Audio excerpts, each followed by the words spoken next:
오늘은 디도서 2장 자기 백성이 되게 하려 하심이라 라는 제목으로 말씀을 함께 나누도록 하겠습니다.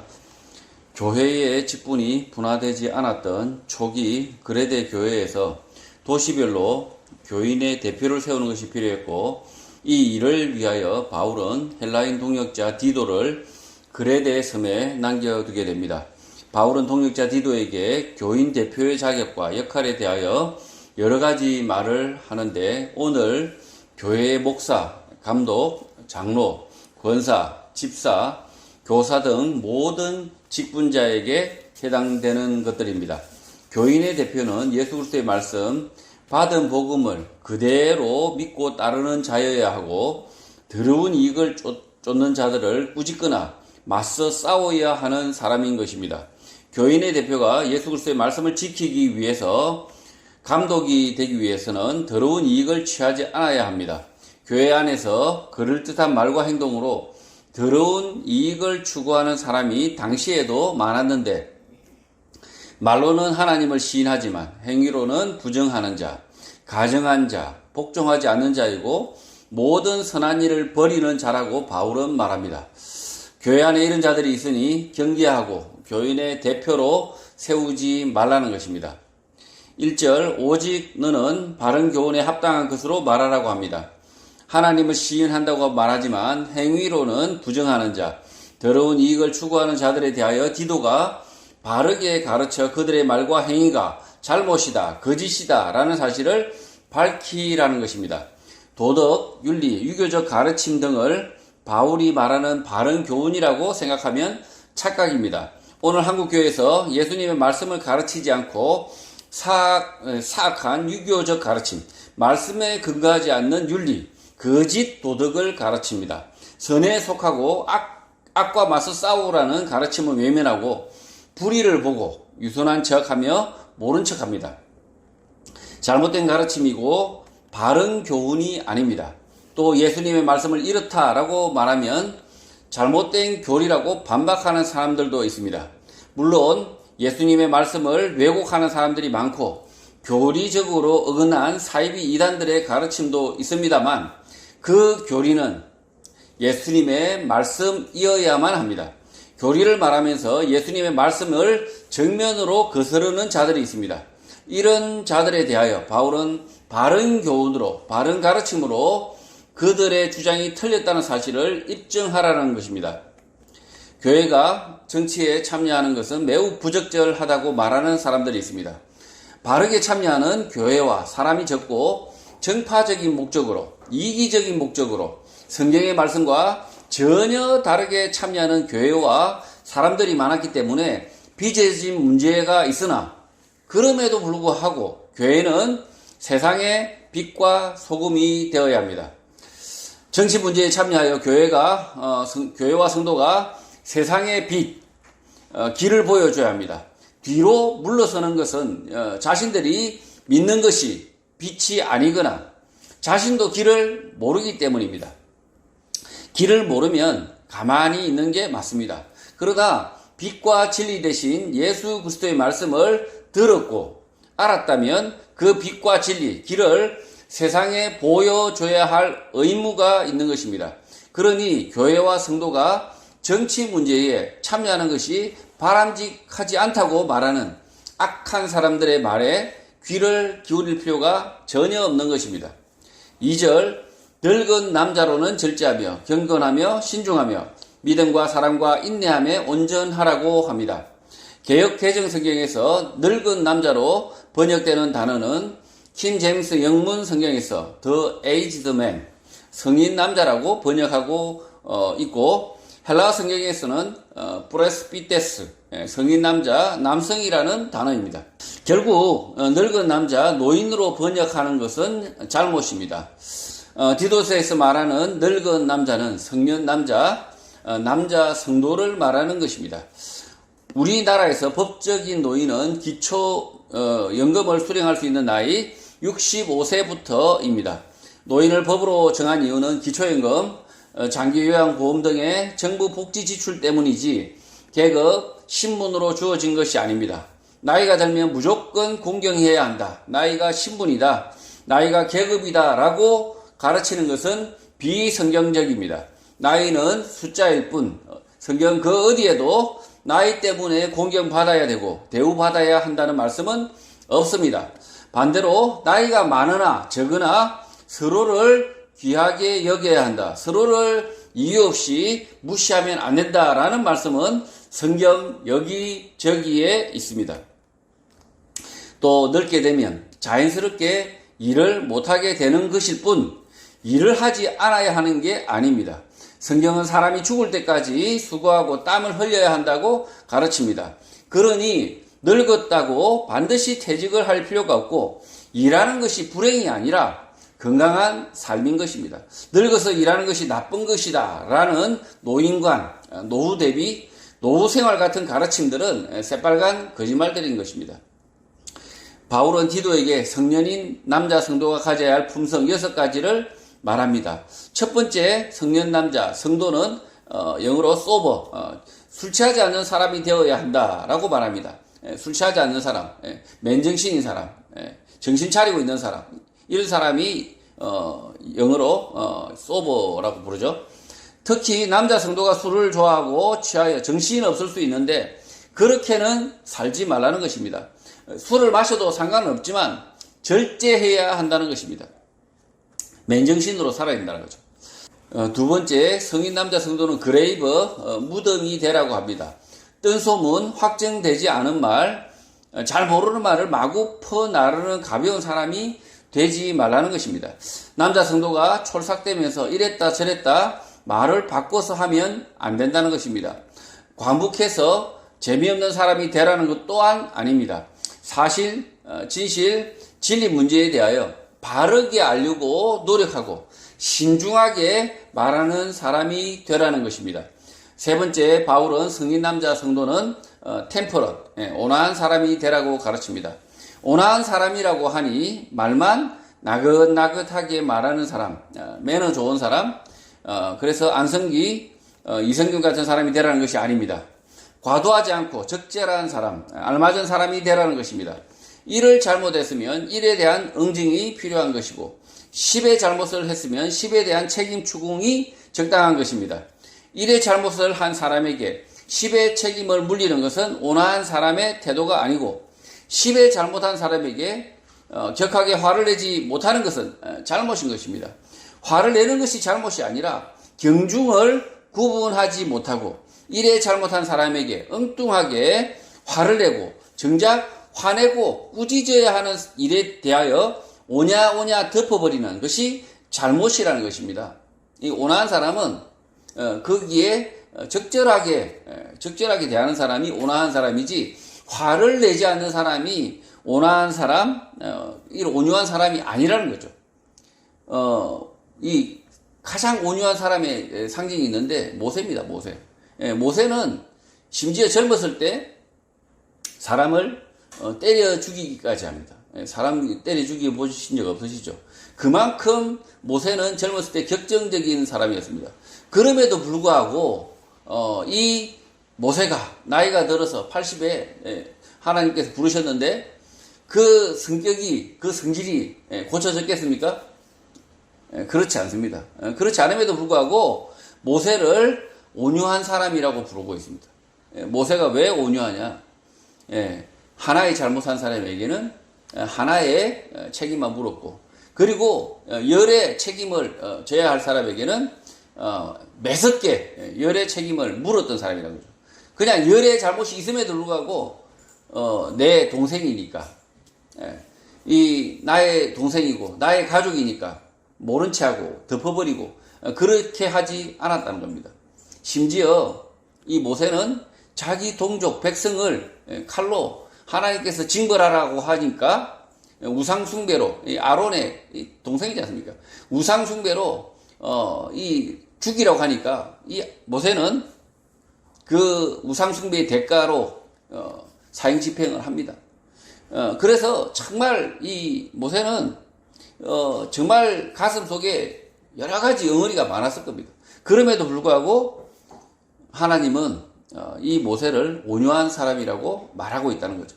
그래서 교회에서 마치 나긋나긋하게 말하고, 그리고 다른 사람을 꾸짖지 않고 그렇게 하는 그런 사람을 온유한 사람이라고 가르친다면 그 교회는 망하는 것입니다. 범죄가 일어나고, 그리고 거짓이 창궐하게 되는 것입니다. 네 번째, 바울은 바른 믿음 안에 있어야 한다고 말합니다.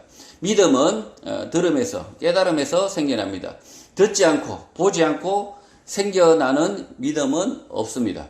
듣지 않고 보지 않고 생겨난 믿음, 예수님의 말씀에 대하여 깨달음이 없는 믿음은 사이비 이단의 꾀임에 빠진 것입니다. 스스로 빠진 사람도 있고 다른 사람의 거짓말에 빠진 사람도 있고, 여러 가지나 공통점은 성경 말씀을 제대로 듣거나 본 일이 없다는 것입니다. 거짓 믿음에서 벗어나 바른 믿음 가운데 있어야 하는 것입니다. 다섯 번째, 바른 자비가 있어야 한다고 합니다. 체러티, 자비 자선으로 번역을 하였지만 헬라어 원문에서는 아가페입니다. 하나님의 사랑은 이 다른 사랑들과 다릅니다. 죄악에 빠진 사람을 구원하시기 위하여 독생자 아들을 이 땅에 보내주신 사랑, 진리를 이 땅에 보내시고 십자가 죽음의 대가로 사람들을 구원하시는 하나님의 사랑입니다. 아가페는 단순히 자비를 베푸는 것이 아니라 인간이 하나님을 닮도록 돌보는 사랑인 것입니다.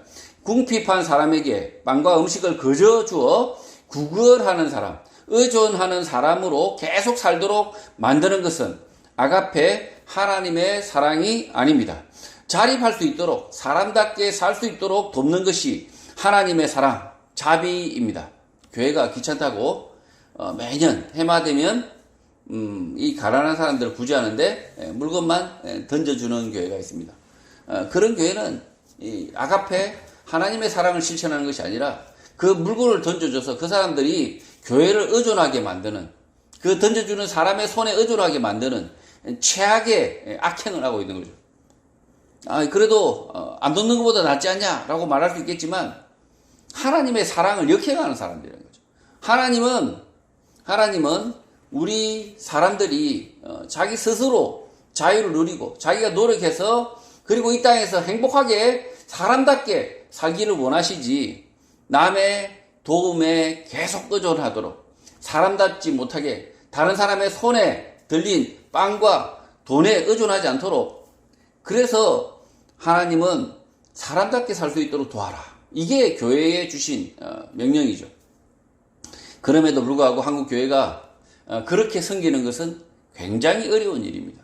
그 사람과 인격적인 관계를 맺어야 되고, 그 가난한 사람들과 실제로는 그 가난한 사람들을 정말 교회 성도로 여겨야만이 하나님다운 사랑, 아가페의 사랑을 전할 수 있기 때문입니다.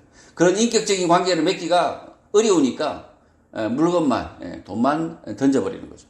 그것은 차라리 세상 사람들이 하도록 내버려두고 교회는 그런 짓을 하지 말아야 한다는 거죠. 그렇게 교회가 그런 선행, 물건을 던져주는 선행, 이런 선행을 하는 이유는 뭡니까? 교회의 얼굴을 위해서, 자신들이 선해 보이려고 아주 이기적인 사랑을 하고 있는 거죠. 그건 사랑이 아니라 악행이죠. 여섯 번째, 바른 오래 참음, 인내가 있어야 한다고 말합니다. 영어로 patience, 참을성으로 번역하고 있지만 헬라어 위뽀모네, 견고하게 서 있는 것을 의미하는 것 같습니다. 세상에 많은 문제가 있지만 모두 해결되어야 하는 것이 아닐 수 있습니다. 또 어떤 문제는 일시적으로 인내해야 하는 문제, 참아야 하는 문제들이 많습니다. 잠시만 참으면 된다는 거죠.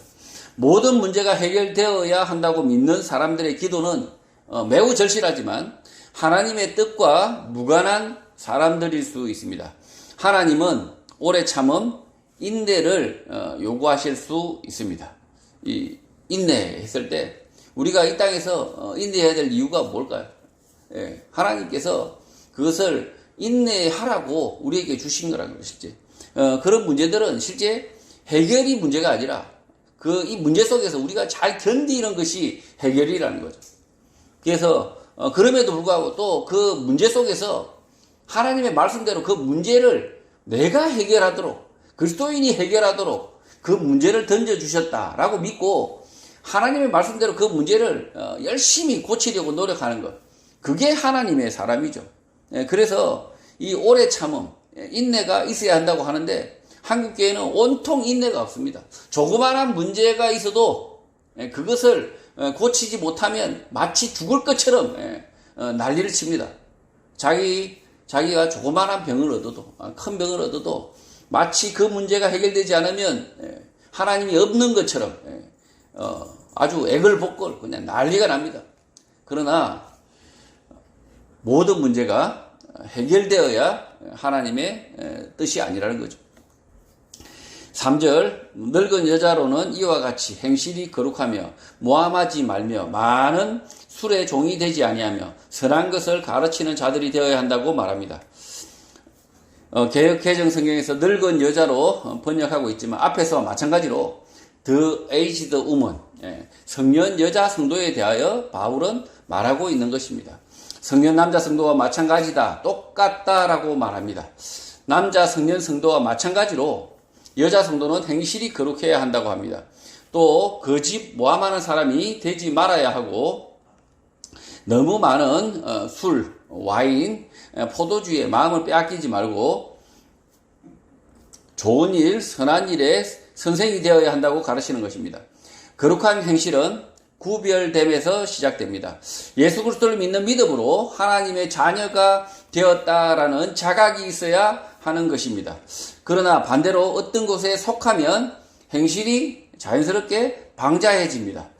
요즘은 군기가 좀 들었다는 예비군들 이야기입니다. 예비 군복을 입혀놓으면 현역으로 있을 때 억눌렸던 것이 많았는지 자세가 자연스럽게 흐트러집니다. 멀리서 봐도 현역 군인인지 예비군인지 표시가 딱 납니다. 자신의 소속 신분, 자신에 대한 자각이 이렇게나 중요합니다. 거룩함은 하나님의 자녀됨에 대한 자각에서부터 시작됩니다. 내가 하나님의 자녀다. 내가 그리스도인이다. 내가 경건한 기독교인이다. 라는 자각에서부터 시작된다는 거죠. 여성들이 남성에 비하여 다른 사람에 대하여 말하기를 좋아한다고 합니다. 그 이유는 남자는 일 중심적 사고, 대화를 하지만 여자는 관계 중심적 사고, 대화를 하기 때문이라고 하는데 남의 말을 듣고 성급하게 잘못된 비판을 할 수 있다는 것입니다. 아무 잘못 없는 사람을 비난하는 것은 남자, 여자 모두의 문제일 수 있지만 특히 여자 성도들에게 바울이 권면하고 있다는 것은 여자 성도들이 주의해서 들어야 합니다. 지금 이렇게 우리 사회에서 지금 교육 문제에 맘카페 이렇게 소위 말해서 맘충 이렇게 비난을 듣고 있습니다. 그만큼 이 여성들이 그런 관계 문제, 사람들의 관계 문제를 너무 빠르게 대화를 하고 그렇게 해서 문제가 일어날 수 있다는 거죠. 그래서 바울이 특별히 여자 성도들에게 이렇게 주의를 요구하고 있습니다. 와인, 포도주에 마음을 빼앗기지 말라고 합니다. 여자 성도들에게 하는 이야기입니다. 술뿐만 아니라 음식에 지나치게 마음이 빼앗기는 것도 마찬가지. 여자 성도로서 옳지 않은 것입니다. 무엇에 마음을 두어야 하는지는 선한 일, 좋은 일에 선생이 되라는 말씀에서 이해할 수 있습니다. 선한 일, 좋은 일이 무엇이겠습니까? 사람을 섬기는 일이고 사람을 세우는 일입니다. 재봉질이든 음식조리든 사람을 섬기는 일, 선한 일을 하라는 것이고 그 일을 좋아할 뿐 아니라 아주 숙련이 되어서 선생이 되어야 한다고 바울은 말합니다. 그 일을 좋아하고 그 일을 가르치는 사람이 되라는 것입니다. 여자 성도들에게 특별히 바울이 이렇게 이야기하고 있는데 남자도 마찬가지였죠. 남자도 마찬가지인데 특히 여자 성도가 술에 빠지면 정말 골치 아프다는 거죠. 그리고 술뿐만 아니라 다른 것들도 요즘에는 많이 빠집니다. 많이 빠지는데 이런 것들에 마음에 빼앗기지 말라고 이야기하고 있고 오히려 이 건전한 선한 일, 남을 섬길 수 있는 일 이런 것들을 기술이든 어떤 교육이든 이런데 빠져서 선생이 되라는 거죠.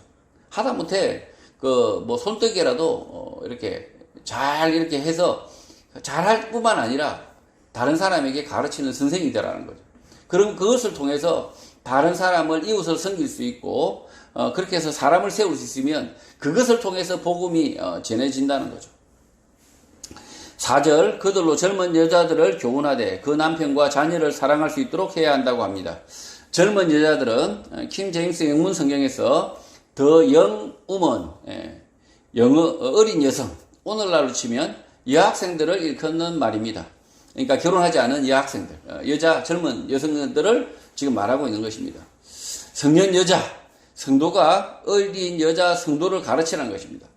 지금 이 바울이 지금 말하고 있는 젊은 여자라고 했을 때 이 젊은 여자들은 20대부터 우리 기준으로 20대부터 뭐 한 결혼하기 전 뭐 이렇게 한 30대 이 정도로 생각할 수 있겠는데 그렇지 않다는 거죠. 1세기 당시에는 굉장히 어린아이가 굉장히 기간이 짧습니다. 어린아이가 그리고 뭐 12세, 13세 뭐 일할 수만 있는 나이가 되면 거의 어른 취급이 되는 거죠.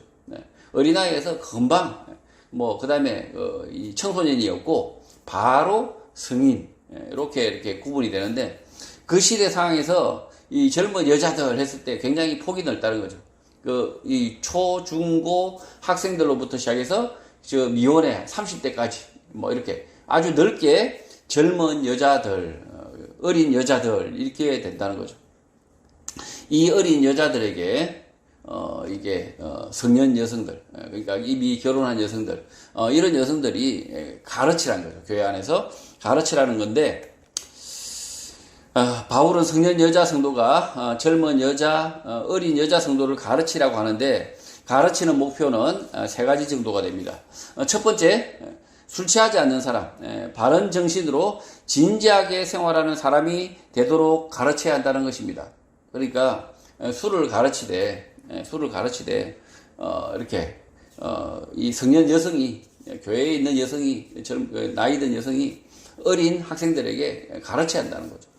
안 그러면 이상한 데 가서 술을 배워가지고 그냥 꽐라가 되는 거 이런 거나 배워가지고 마셔라 부어라 이렇게 하면서 막 칙칙폭폭하면서 막 지네들끼리 또래들끼리 그냥 술을 과음하고 취하고 이런 것만 배워버린다는 거죠. 그래서 이 술 취하지 않는 사람, 바른 정신으로 진지하게 사는 이 술 문제에 대해서도 이미 가르쳐야 한다는 거죠, 교회가. 두 번째, 자신의 남편을 사랑하는 사람으로 가르쳐야 한다는 것입니다. 이 중요합니다. 어떤 남자를 만날지, 그 남자와 어떻게 살아야 할지 잘 가르쳐 주어야 한다는 것입니다. 이것을 남자가 가르쳐 줄 수가 없습니다. 남자가 자신이 남성이니까 여성의 입장에서 어떤 남자가 좋은 남자인지 또 그 남자와는 어떻게 가정을 꾸리고 그리고 성생활은 어떻게 하고 뭐 이렇게 자신의 경험을 통해서 이 어린 이 여자 학생들을 가르치라는 거죠. 가르치지 않으니까 개판이 되는 거죠. 마찬가지입니다. 잘못된 성교육으로 해서 그냥 이 포르노 비디오를 통해서 성교육을 하니까 망상을 가릅니다. 그 망상이 20대에 만약에 끊어지면 다행인데 20대, 30대, 40대 가서 인생을 망치는 거죠. 잘못된 생각을 그대로 그것이 진리인 줄 알고 그대로 그걸 믿고 살아버리면 망해버리는 거죠. 세 번째, 자신의 아이들을 사랑하며 살도록 가르쳐야 한다는 것입니다. 오늘 여성의 문제의 대부분은 교회 주일학교에서 성년 여자 성도들이 잘못 가르치고 있기 때문입니다. 교회 초, 중, 고등부 교사들 가운데 여자 성도, 엄마 성도의 역할이 아주 적은 데다가 따로 여자 아이들을 모아서 가르치지 않습니다. 젊은 부부 가운데 결혼과 출산, 육아의 문제가 심각하여서 이혼하는 가정이 급격히 늘어나는 것을 보면 성년 여자 성도가 어린 여자들, 주일학교 아이들에게 결혼, 출산, 육아의 경험과 문제에 대하여 가르치는 것이 필요한 것으로 보입니다. 남자가 이렇게 젊은 어린 여자 아이들을 가르칠 수가 없다는 거죠. 그래서 이런 문제들은 교회 안에 있는 성년의 여성들이 어떤 남자가 괜찮은 남자이고 또 어떻게 그 남자와 살아야 되는지에 대해서 자신들의 경험을 통해서 이 젊은 어린 여자 아이들에게 잘 가르쳐야 된다는 거죠. 그래서 아이들을 어떻게 하면 또 키우는지, 아이 육아에 대해서도 어떻게 아이들을 사랑하고 가르쳐야 되는지에 대해서 가르쳐야 한다는 거죠. 그렇지 않으면 망한다는 겁니다. 남녀 평등 교육이라고 하지만 여성은 여성으로서 역할이 분명히 있고 남성은 남성으로서의 역할이 분명히 있는 겁니다. 그래서 별도로 이렇게 바울이 이야기하고 있다는 거죠. 5절 신중하며 순전하며 집안일을 하며 선하며 자기 남편에게 복종하게 하라. 이는 하나님의 말씀이 비방을 받지 않게 하려 함이라고 합니다. 어린 여성에게 성년 여성 성도가 교사가 되어서 여자 아이들을 따로 가르치라는 내용입니다. 오늘날로 치면 초중고 여성을 위한 주일학교입니다. 남녀를 구분한 당시 시대 상황에 따라 어린 여자들을 따로 구분하여 교육을 할 수밖에 없었던 것 같습니다. 바울은 성년 여자 성도들이 어린 여자들에게 4가지를 가르치도록 요청을 합니다. 첫 번째는 사려있는, 지각 있는, 조심스러운 사람이 되어야 한다는 것입니다. 특히 어린 여자 성도들에게 이렇게 가르치라는 거죠. 두 번째, 순결한, 정숙한 사람이 되라는 것입니다. 이 정숙한 여성이 되라는 것인데, 이것은 당연히 이 여성 성도, 그러니까 여성 성도가 가르치는 게 바람직하다고 바울이 생각하고 있는 거죠. 세 번째는 집을 지키는 사람, 가정을 지키라고 합니다. 네 번째는 자신의 남편에게 순종하라는 것입니다. 아내가 남편에게 순종할 수 있는 이유는 남편이 하나님의 말씀 안에 있기 때문입니다. 이렇게 가르치는 이유는 하나님의 말씀이 비방을 받지 않도록 함이라고 합니다. 믿지 않는 남편이 아니라는 거죠.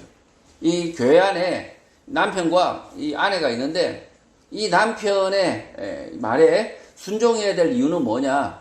이 남편의 말이 하나님의 말씀, 예수 그리스도의 말씀 안에 있기 때문에 이 남편의 말에 순종하는 것이 아니라 예수 그리스도의 말씀에 순종하는 것이기 때문에 그래서 이렇게 하나님의 말씀이 비방받지 않도록 함이라고 이야기한다고 하는 거죠. 그러니까 이 남편이 하나님의 말씀대로 사는데 그 남편의 말에 대꾸를 달고 막 싸우고 이래버리면 결국은 누구의 말씀이 비방을 받겠습니까? 하나님의 말씀이 비방받는다는 거죠.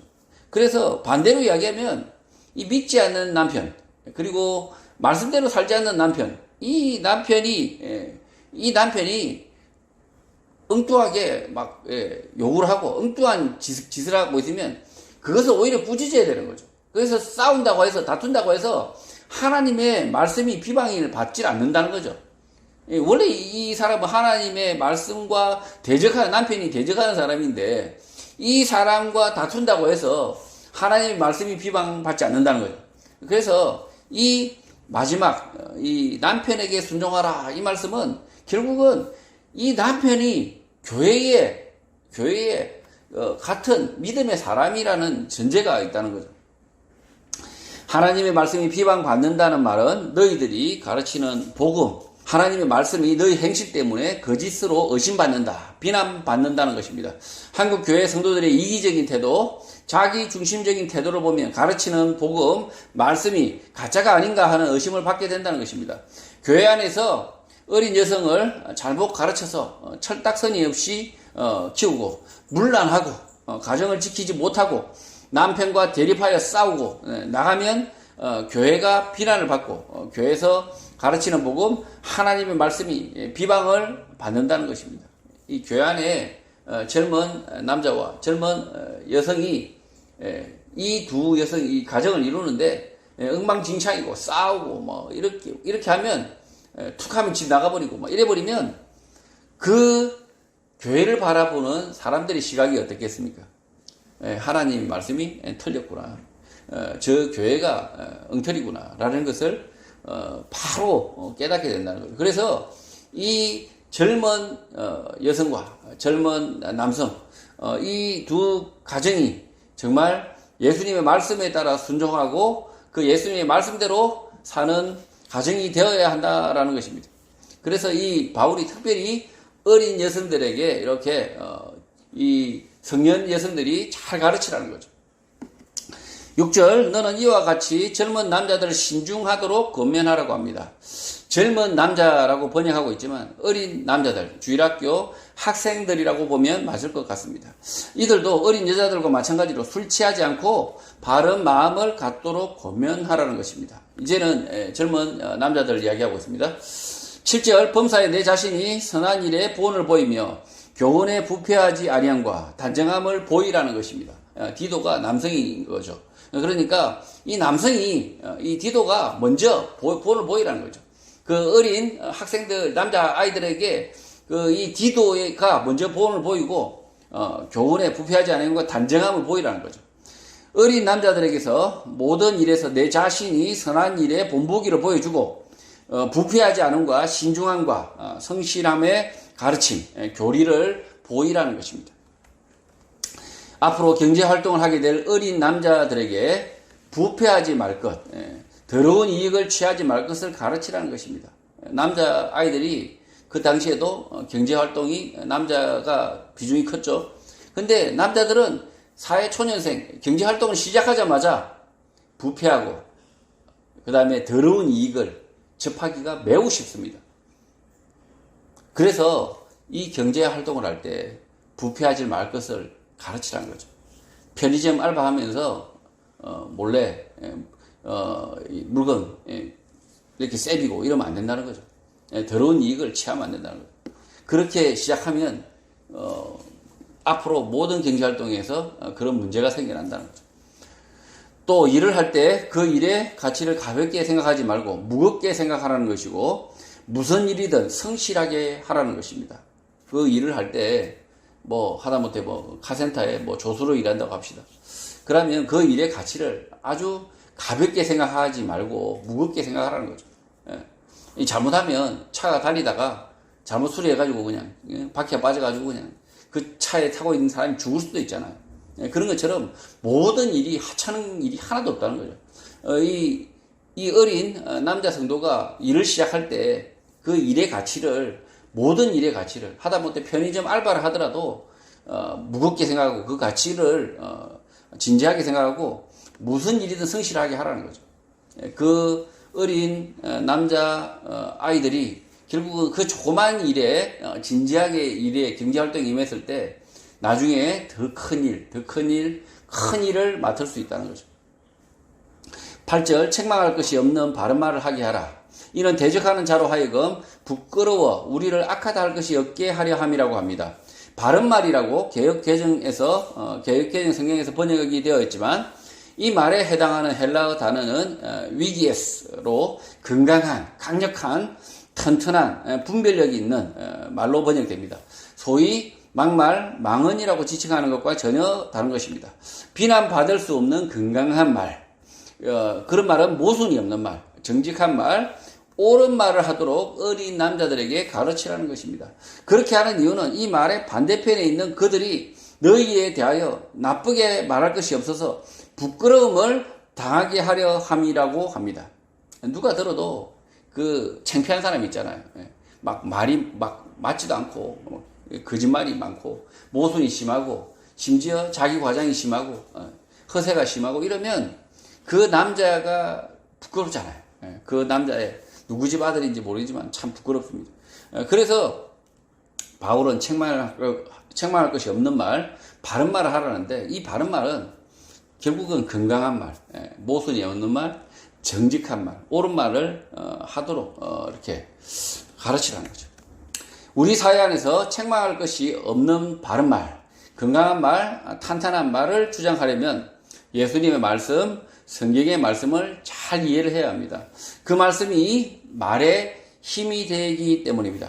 아이들을 웅변학원에 보낸다고 해결되는 문제가 아니고 막말, 망언, 근기어를 잘 피한다고 해결되는 문제가 아닙니다.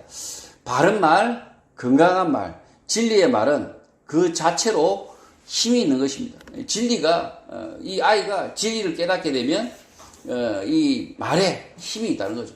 진리를 아는 이 어린 아이가 아무리 어려도 진리를 아는 아이들은 결국은 말에 힘이 있다는 겁니다.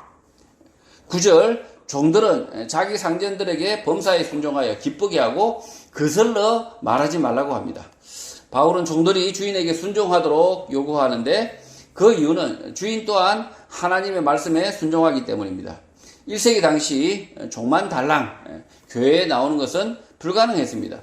주인이 복음을 들어서 교회에 종과 함께 나오기 때문입니다. 이런 종들에게 바울은 주인에게 순종하고 모든 일에서 그들을 기쁘게 하고 주인에 대항하여 말하지 말라고 요청하는 것입니다. 1세기 당시 신분제 사회에서 주인과 종은 같은 교회 안에서 남녀 문제보다 더 애매할 수 있는데 바울은 종이 주인에게 순종해야 하는 이유를 아래와 같이 말하고 있는 것입니다. 이 종이 달랑 교회에 나오는 경우가 없죠. 예, 지가 뭐라고 혼자 나오겠어요. 그러니까 대부분이 어떻게 되겠습니까? 주인이 교회에 나오면 종이 같이 옆에 따라온 거죠. 예, 따라온 겁니다. 한 세트로 오는 거죠, 실제. 예, 그러다 보니까 이런 교회 안에 들어온 주인과 종에 대해서 바울이 뭐라고 권면하고 있냐면 이 종이 주인을 잘 섬겨라. 오히려 순종해라. 라고 지금 말하고 있습니다. 이 주인이 하나님의 말씀을 순종하는 사람, 하나님의 말씀을 따르는 사람이기 때문에 그 종도 그 주인을 잘 섬기면 된다라고 지금 말하고 있는 것입니다. 10절 훔치지 말고 오히려 모든 참된 신실성을 나타내게 하라. 이는 범사에 우리 구주 하나님의 교훈을 빛나게 하려 함이라고 합니다. 주인의 것을 훔치지 말라고 합니다. 시간이든 돈이든 주인의 것을 훔치면 안 된다는 것입니다. 예, 소위 말해서 월급 루팡되면 안 된다는 거죠. 예, 주인의 것을 훔치지 말고 모든 선한 충성, 신실함을 보이라는 것입니다. 그렇게 하면 주인과 종이 모든 일 가운데서 우리 구주 하나님의 교훈, 교리를 빛내게 된다는 것입니다. 주인과 종이 하나님의 말씀이 옳다는 것, 바르다는 것을 사람들 가운데에서 증명할 수 있다는 것입니다.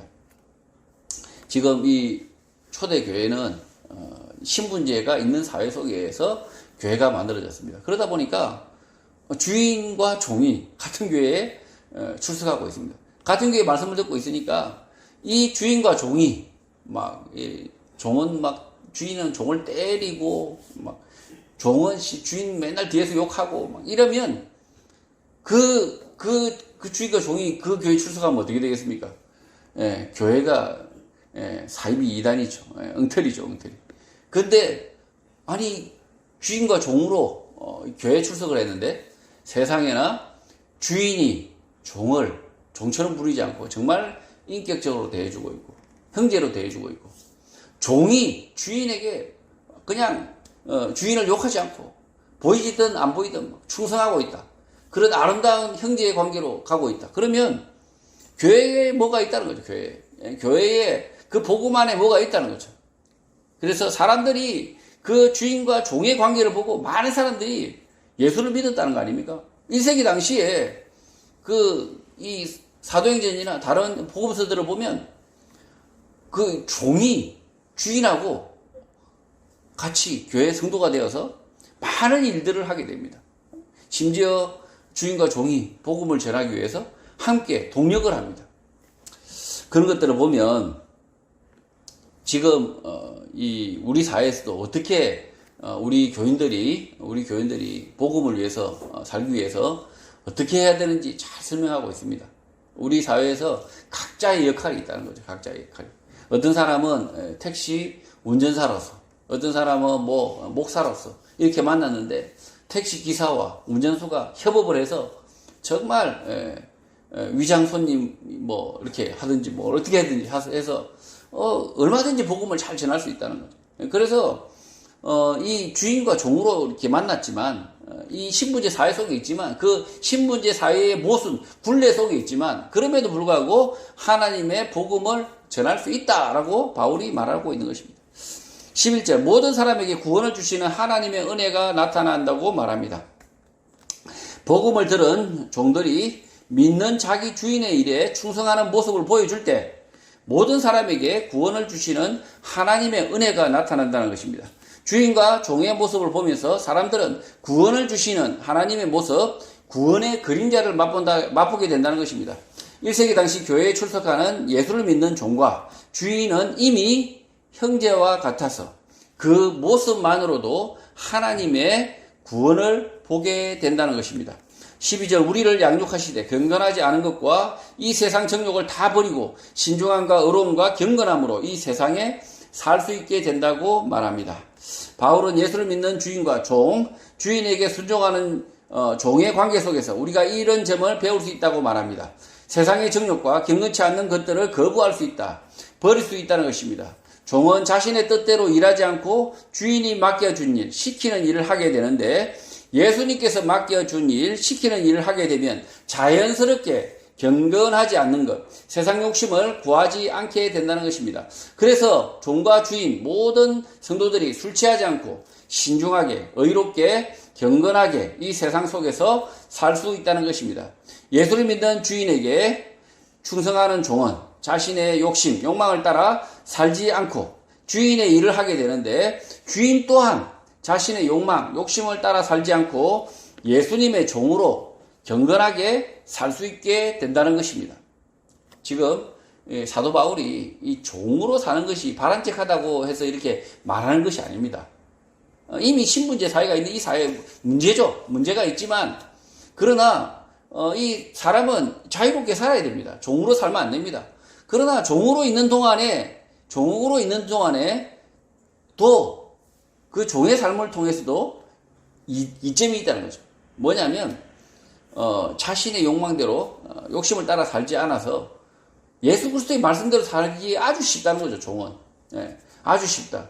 오히려 주인이 예수 그리스도의 말씀대로 살기가 어렵다는 거죠. 자유인인 주인은 예수님의 복음을 오히려 순종할 가능성이 아주 떨어지고 종이 오히려 종의 신분, 그 억눌린 신분, 이 부당한 종의 신분제 사회 속에서 오히려 자신의 욕망, 욕심을 따라 살지 않고 예수님의 말씀에 따라 사는, 예수님의 종으로 사는 그럴 가능성이 더 높아진다라는 거죠. 13절 복스러운 소망과 우리의 크신 하나님 구주 예수 그리스도의 영광이 나타나심을 기다리게 하셨다고 합니다. 종은 덜 해방되는 소망, 자유인이 되는 소망을 가지게 되는데 예수를 믿는 종이 주인을 따라 복음을 듣고 주인에게 충성하게 되면 자연스럽게 이 땅의 소망이 아니라 복스러운 소망, 구원의 소망을 찾게 된다는 것입니다. 그리고 우리 구주 예수 그리스도와 크신 하나님의 영광스러운 나타남, 재림을 기다리게 된다는 것입니다. 바울이 종된 성도들에게 주인에게 순종하라, 충성하라고 했을 때 순종의 결과는 결국 예수 그리스도의 재림, 하나님의 나라를 열망하게 된다는 것입니다. 당연히 자유인이 좋죠. 종으로 사는 거 불행이죠. 그래서 이 불행한 종이 예수를 믿었는데 이 불행한 이 종의 삶을 굴레를 벗지 못하는데 예수를 믿음에도 굴레를 벗지 못합니다. 그런 과정 속에서 이 종은 무엇을 소망하겠습니까? 하나님 나라를 소망합니다. 자유인으로 살 수 있는 하나님 나라를 소망하게 되는데 오히려 주인이라는 놈은 하나님 나라를 소망하지 않습니다. 이 땅에서 종을 부리면서 아주 그냥 신나게 그냥 종을 아주 그냥 제멋대로 부리면서 이 땅이 영원하기를 바라겠죠. 그러나 이 땅은 그 주인은 100년 안쪽으로 이 땅에서 살지 못하고 가게 된다는 거죠. 오늘 대한민국에도 많은 주인들이 있습니다. 그냥 종을 부리는 돈과 권력으로 사람들을 부리는 많은 주인들이 있는데 이 땅의 삶이 천년 만년 되기를 바라는 사람이 있죠. 그리고 한시적인 잘난 5년밖에 되지 않는 대통령 권력도 그 5년, 그 짧은 기간 5년도 아주 그냥 천년 만년 누리려고 하는 사람들이 있는 거죠. 그러나 이 힘겨운 삶을 살아가는 자유를 속박받고 있는 이 종에게 오히려 이점이 있다면, 그 강점이 있다면 하나님 나라를 열망하게 된다는 것입니다. 하나님 나라에 복된 소망을 가지게 된다는 것이죠. 차라리 지금 우리 사회도 마찬가지입니다. 높은 권력을 쥐고 있고 그 다음에 뭐 돈과 권세를 쥐고 있는 사람들은 하나님 나라를 열망할 가능성이 매우 떨어집니다. 천국 가기가 걸렸다는 거죠. 그러나 아무런 권력도 없습니다. 아무런 권력도 없고 그리고 돈과 권력 가진 사람들에게 막 시달리는 사람들, 이런 사람들은 이 땅의 삶을 계속 추구하겠습니까? 그렇지 않습니다. 하나님 나라를 열망하게 됩니다. 그래서 이 가난한 사람들, 아무 권력 없는 사람들, 그 사람들은 하나님 나라를 얻을 가능성이 굉장히 높은데, 구원 얻을 가능성이 굉장히 높은데, 반대로 이 하나님의 나라를 구하지 않고 엉뚱하게 이 땅에서 더 권력자와 같아지고 싶은 그 부러움과 열망과, 그래서 이 재벌 욕하고 뭐 권력만 시큰 욕하면서 실제로 욕하는 동기는 뭡니까? 내가 그 권력 차지했어야 되는데, 내가 그 돈 차지했어야 되는데, 뭐 이런 거죠. 이런 거로 평생 살다가 가난하게 지옥 가는 거죠. 가난하게. 가난도 하면서 지옥 가버리면 너무 억울하잖아요. 억울합니다. 그래서 권력 없고 그 다음에 돈 없고 가난한 삶을 살고 있다면, 하나님 나라라도 이 땅에서의 못 누렸다면 하나님 나라라서라도 얻어야 되는 거 아닙니까? 그게 이득 아닙니까? 근데 우리 사회에서는 안 그렇다는 거죠. 우리 사회에서 보면 대부분의 사람들이 껄껄껄 하다가 그냥 죽어버립니다. 그냥 돈 더 많이 벌 걸, 그 다음에 권력 더 많이 질 걸, 껄껄 하다가 죽어버려서 이 부자들, 권력자들, 시큰 누린 놈들하고 같이 지옥에 가 있다는 거죠. 시큰 온갖 사람들을 핍박하고 막 악행을 저지르고 온갖 권세를 누린 놈과 그 권력과 돈을 부러워한 그 가난한 사람들이 같이 있다. 참 안타까운 일이라는 거죠. 바울의 이 말을 인용하며 노예제를 옹호하고 있다고 말하면 틀린 것입니다. 예수 복음을 믿은 종은 노예로부터 해방, 자유를 주시는 하나님의 나라의 임재를 강하게 믿게 되고 현실 가운데 어려움, 고통을 쉽게 견딜 수 있다는 것입니다. 바울은 종을 계속 부리기 위해서 종의 노동력을 착취하기 위하여 이렇게 가르치는 것이 아니라, 현실 가운데 신분제, 노예제에 문제가 있으나, 교회가 문제가 없다고 생각하는 게 아니라는 거죠. 이 신분제, 노예제가 문제가 있으나 교회 안에서 주의 말씀을 순종함으로 이런 문제, 모순이 구원의 소망, 하나님의 나라의 소망으로 바뀐다는 것입니다. 오늘 사회에서는 재벌과 회사 직원, 고용인과 피고용인의 관계인데, 이런 관계에서 여러 가지 문제가 많습니다. 노동 문제인데, 피고용인이 무조건 고용인에게 순종하라라고 주신 말씀이 아닙니다. 예수를 믿는 고용인과 피고용인이 있다면, 피고용인은 고용인 성도와 최대한 협력하여 선한 일, 주의 일을 함께 하라는 것입니다. 지금 이 고용인과 피고용인, 노동 문제, 노사 문제 아주 심각하죠. 우리 사회에서 아주 대립의 구도로 보고 있습니다. 그러나 바울이 지금 이 현대사회에 왔으면 기독교인 노조위원장은 예수를 믿는 사장과 잘 협력하라라고 이야기하지 않을까요? 그리고 물론 당연히 그 고용주, 사장은 예수님의 말씀대로 회사를 운영해야 됩니다. 사실은 예수님의 말씀대로 회사를 운영해야 되는데, 이 고용주가, 이 기업인이 뭐라고 생각합니까?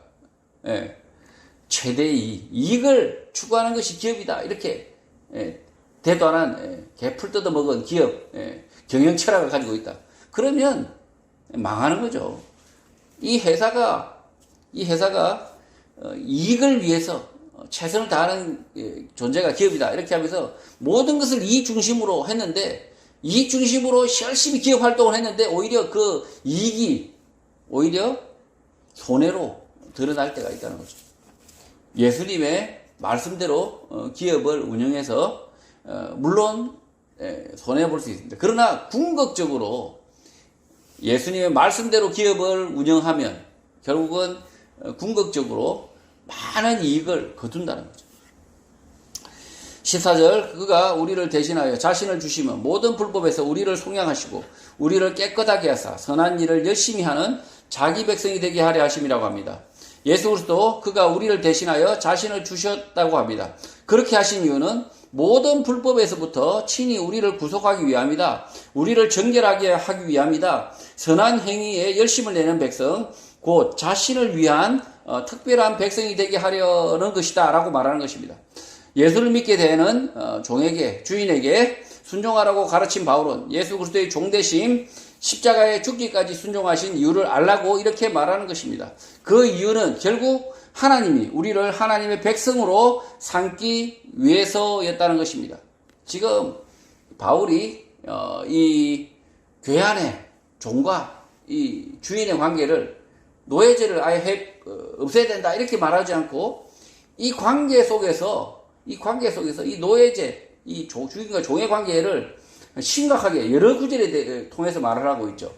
이 노예, 종의 문제가 그 교회 안에서 문제가 심각하기 때문에 바울이 이렇게 여러 구절을 통해서 종에 대한 이렇게 말씀을 지금 14절까지 종에 대한 구절인 거죠.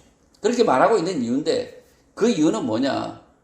주인과 종으로 이 땅에서 살지만 그러나 성도는 모두 다 하나님의 백성으로 삼기 위해서 주인도 실제로는 하나님의 백성으로 삼기 위해서 종도 특히 종도 이렇게 종으로서의 삶이 종으로서 끝날 수도 있습니다. 그러나 이 종으로서의 삶으로 끝이 나는 것이 아니라 하나님의 백성 이 주인의 종이 아니라 하나님의 백성으로서 삼기 위해서였다라고 지금 바울이 가르치고 있다는 것이죠. 그래서 이 세상에 많은 모순과 문제가 있습니다. 앞서 말씀드렸듯이 이 많은 제도, 이런 모순, 이런 것들이 고쳐야 됩니다. 그리스도인들이 하나님의 말씀대로 고치려고 노력해야 됩니다. 그러나 안 고쳐질 수도 있다는 거죠. 내 당대에 안 고쳐질 수 있습니다. 지금 바울 사도처럼 그 노예제가 잘못된 겁니다. 잘못된 건 맞습니다. 서로 존중하고 서로 인간답게 살 수 있도록 해야 되는데 그 바울이 그러면 이 노예제를 찬성하고 노예제를 굳건하게 만들어서 천년만년 노예제를 가도록 만들었을까요? 그렇지 않습니다. 오히려 이 노예제를 이렇게 지지하는 것이 아니라 하나님의 말씀으로 주인과 종을 가르쳐서 실제로는 이 주인이 종을 대할 때 어떻게 대했습니까? 형제로 대했다. 형제로. 하나님의 동역자로 대했다는 거죠. 동역자. 하나님의 같은 백성이다라는 사실을 자각했다는 거죠. 그래서 지금 많은 자유민주 국가에서 노예제를 철폐하고 신분제를 철폐하고 이렇게 살고 있습니다. 지금은 우리가 주어진 대한민국은 노예제, 신분제가 철폐된 모순이 없는 사회처럼 보이지만 문제가 없는 사회처럼 보이지만 그러나 실제로 오히려 노예제가 있는 나라보다 더 심합니다. 마치 돈과 권력이 있으면 아주 종놈들이 그냥 자발적 종놈들이 너무나 많습니다. 그냥 자발적 종놈들입니다. 자기 스스로 종이라고 인식을 합니다. 돈과 권력이 있는 사람은 귀족이고 그 다음에 왕족이고 자신들은 못나 빠진 종들이라는 인식을 스스로 하고 있습니다. 그러니 차라리 1세기 당시에 노예제가 있는 이 사회가 오히려 더 문제가 없는 거죠, 실제로. 오늘 시대에는 자발적 노예, 그 다음에 사상적 노예, 의식적 노예가 너무 많다는 거죠. 의식적 노예, 소위 말해서 이 빠라고 하는 것이 실제로는 아무런 실체도 없지만 계약서도 없지만 노예 문서도 없는데 노예 짓을 한다는 거죠. 이게 신분제 이런 모순만 해결되면 노예제만 해방되면 노예제만 철폐되면 모든 사람이 인간답게 살 것이라고 생각하는 그리스도인들이면 당연히 링컨처럼 노예제 해방을 위해서 그렇게 일해야 되는 건 맞습니다. 맞으나 노예제가 철폐된다고 해서 사람이 노예가 안 되는 것이 아니라는 거죠. 실제로 노예제가 없는 이 땅을 살면서도 스스로 당당하게 직업 선택의 자유도 있고 거주 이전의 자유도 있고 온갖 자유가 다 있지만 그 자유를 거부하고 권력자의 노예, 돈 있는 사람의 노예, 그냥 막 빌붙죠. 빌붙는 사람들이 스스로 자발적 노예가 너무 많다는 거죠. 바울이 그래서 이때 당시에는 노예제가 있는 상태에서 주인과 종의 관계를 이렇게 구구절절 설명하고 있었지만 오늘 시대에는 정신적 노예에 대해서 정말 제가 제가 뭐 글 쓰고 방송하고 한 그 중에 반이 이 노예 같은 놈들아, 제발 자유롭게 살아라. 서로 자유인으로 대하고 누구를 낮게 너무 이렇게 떠받들지 말고 서로 존중하고 그렇게 역할만 다를 뿐이다라고 제가 이렇게 열심히 이야기하고 있지만 참 말할 때마다 이렇게 참 너무나 많은 종님들이 도발을 해옵니다. 종님들이 아니 그따위 말을 하냐, 어떻게 전 대통령님한테 님자를 안 붙이냐, 어떻게 이름만 부르냐, 막 이러면서 막 난리를 칩니다. 같은 사람입니다. 같은 시민이고 동등한 백성입니다. 그래서 이 2조 조선시대를 살지 않습니다. 신분제 사회를 살지 않으니까 같은 시민이라는 의식을 무의식 중이라도 해야 되는 것입니다. 15절, 너는 이것을 말하고 권면하며 모든 권위로 책망하여 누구에게서든지 업신여김을 받지 말라고 합니다. 바울이 헬라인 동역자 디도에게 편지를 보내며 이렇게 말하는데, 편지의 내용으로 설교하고 권면하고 모든 권위로 꾸짖으라고 합니다. 그래서 아무도 너를 업신여기지 못하게 하라고 합니다.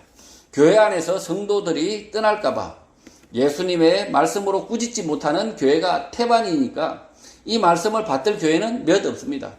바른 교회, 목사, 교사는 소수의 교인만 남더라도 예수님의 말씀대로 자신이 먼저 살고 바울의 부탁대로 모든 권위로 꾸짖어서 바르게 신앙하도록 해야 하는 것입니다.